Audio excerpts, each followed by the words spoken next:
निवेश आरोग्य में भाग 69 हिंदी मॉडर्न मेडिसिन भाग 2 वैद्य दिलीप गाडगील पुणे। तो मैं कह रहा था कि जहाँ आधुनिक वैद्य का कार्यकारण भाव ज़्यादा सुस्पष्ट है, ऐसे इन्फेक्शियस डिसीजेस के बारे में उन्होंने काफ़ी सफलता पाई। फिर भी वो अधूरा है क्योंकि इसमें इम्यूनिटी की कंसेप्ट नहीं है और केवल सूक्ष्म जंतुओं का विचार करना है ऐसा नहीं, तो इम्यूनिटी भी उसके साथ में सोचनी ही है। खास करके अभी कोविड-19 में जो मृत्यु हुए हैं वो जिनकी इम्यूनिटी या प्रतिकार शक्ति कम है उनके मृत्यु हुए हैं। और फिर जो एक भीति का माहौल आधुनिक वैद्यक ने खड़ा किया उसके जरिए भी काफ़ी मृत्यु हुए हैं। तो कहने का तात्पर्य अर्थ ये है कि जहाँ उसका कार्यकारण भाव ज़्यादा स्पष्ट है उसके बारे में भी अधूरापन है। लेकिन इस बीच में पेट्रोकेमिकल इंडस्ट्री का उदय हुआ और फिर उससे ऑर्गेनिक केमिस्ट्री विकसित होने लगी और एक औषधियों का खजाना एलोपैथी में मिल गया, आधुनिक वैद्य के लिए मिल गया। जैसे कि एस्पिरिन की वेदना शमन और बुखार कम करने वाली इस प्रकार की प्रॉपर्टी है, तो सीधा उसका प्रयोग इन दोनों के लिए होना आरंभ हो गया। आगे चलकर ये ब्लड विस्कोसिटी कम कर देती है या रक्त को पतला बनाती है, इसलिए हृदरोग में इसका प्रयोग शुरू हो गया। लेकिन सिम्टोमेटिक रिलीफ को ही ट्रीटमेंट समझना ये बड़ी भूल आधुनिक वैद्यक में हो गई। मेडिकल नेमेसिस करके इवान इलिच की एक किताब है और मराठी में डॉक्टर आनंद नाडकर्णी ने वैद्यक सत्ता में वहाँ से अवतरण लिया है।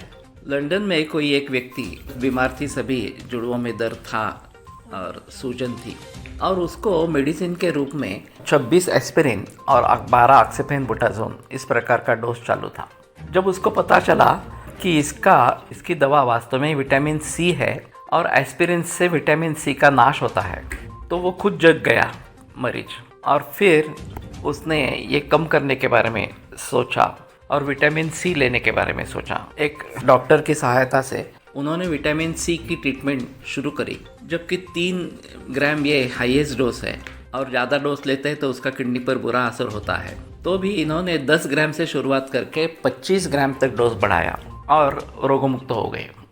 कहने का तात्पर्य अर्थ ये है कि इस प्रकार का सिम्टोमेटिक रिलीफ ये वास्तव में ट्रीटमेंट है ही नहीं, बल्कि इस केस में तो ये पेशेंट को नष्ट करने की ही प्रक्रिया इस प्रकार की है। रोग तो नष्ट होगा ही नहीं, रोग बढ़ता ही जाएगा इस प्रकार। लेकिन ऐसा सुना है कि 1935 में फार्मेसी के 2 रिप्रेजेंटेटिव्स एमबीबीएस के करिकुलम डिज़ाइन में लिए गए और वहाँ से जो परिवर्तन संशोधन में आया आधुनिक वैद्यक में, वो ड्रग का संशोधन इसी प्रकार का था और किसी भी ड्रग को किस प्रकार के एक्शन है ये समझकर उसको दवा के रूप में एक्सेप्ट करना, ये बात शुरू हो गई।